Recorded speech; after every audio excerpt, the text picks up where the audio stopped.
Waisak, umat Buddha Sulsel gelar puja bakti dan open house di Vihara Ibu Agung Bahari Makassar.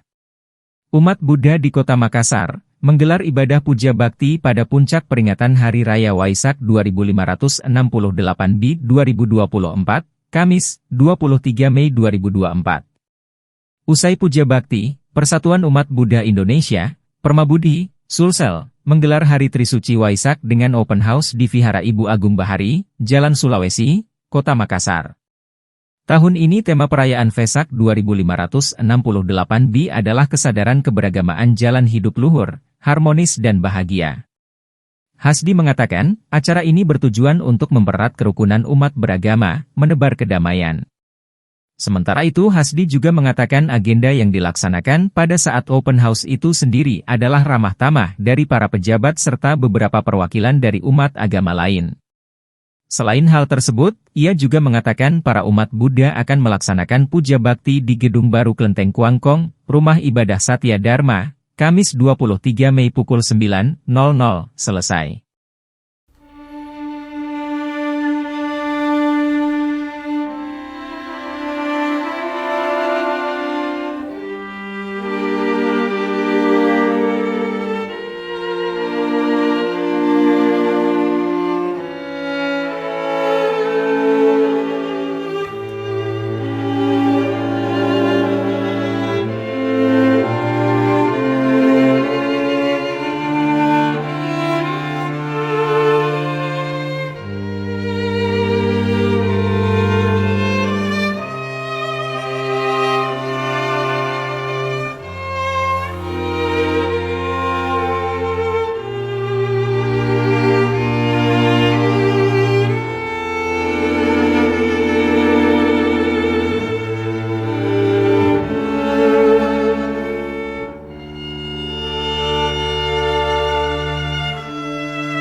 Download Tribun X sekarang, menghadirkan lokal menjadi Indonesia.